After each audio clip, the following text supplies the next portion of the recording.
আজকে আপনাদের সঙ্গে শেয়ার করতে যাচ্ছি দারুণ মজার একটা স্ন্যাক্স রেসিপি, আর সেটি হলো বাঙালির খুবই প্রিয়, সেটি হলো চিড়া মাখা। তবে এ কিন্তু যেই চিড়া মাখা না, এ হলো ভাজা চিড়া, তাও আবার মাখা।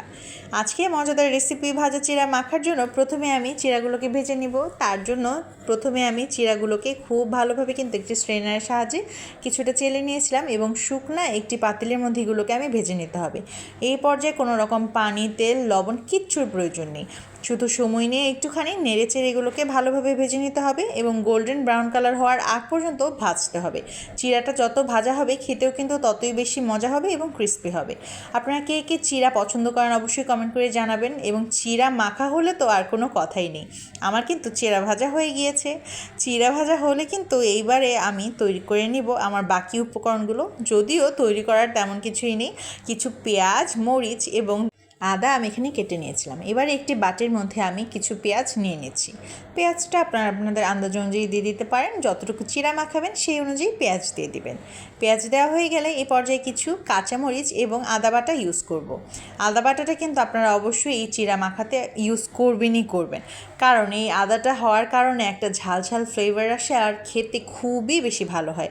আমার কথা বিশ্বাস করে একবার হলেও এইভাবে চিড়া মাখা করে খাবেন, খুবই মজা হয়। এবারে দিয়ে দিলাম একটুখানি লবণ। এবারে সব কিছুকে হাতের সাহায্যে প্রথমে একটুখানি চটকে নিচ্ছি। এই চটকে নেওয়ার ফলে কিন্তু এই পেঁয়াজ, মরিচ এবং আদার ফ্লেভারটা আরও ভালোভাবে বের হয়ে আসবে। এবারে দিয়ে দিচ্ছি সরিষার তেল দিয়ে আবার কিছুটা মেখে নিতে হবে। মাখা হয়ে গেলে কিন্তু দিয়ে দিতে হবে আমাদের ভেজে রাখা চিড়াগুলো। আপনারা কিন্তু এভাবে ভেজে মাসখানেকের জন্য ওইগুলোকে সংরক্ষণ রাখতে পারেন। এয়ারটাইট বক্সে সংরক্ষণ করা যাবে খুবই সহজে। মজাদার চিড়া যে কোনো সময় খেতে পারবেন। মাখা ছাড়াও কিন্তু এমনি খেতেও চিড়া ভাজা ভীষণ ভালো লাগে। আপনারা কে কে আছেন যারা চিড়া পছন্দ করেন অবশ্যই জানাবেন, এবং চিড়া দিয়ে এরকম মাখানো আর কে কে খান সেটি অবশ্যই জানাবেন। ভীষণ ইজি একটি রেসিপি এবং মোটামুটি হয়তো সবাই পছন্দ করে থাকেন। কিন্তু আজকে যেহেতু খাচ্ছিলাম তাই ভাবলাম আপনাদের সঙ্গে কেননা শেয়ার করা যাক। অনেকেই আছেন যারা বাসার বাইরে থাকেন এবং কী খাবেন সন্ধ্যার নাশতায় কিংবা যে কোনো সময় ভেবেই পান না, তারা কিন্তু এই মজাদার স্ন্যাক্সটা খেয়ে দেখতে পারেন। আশা করছি নিরাশ হবেন না।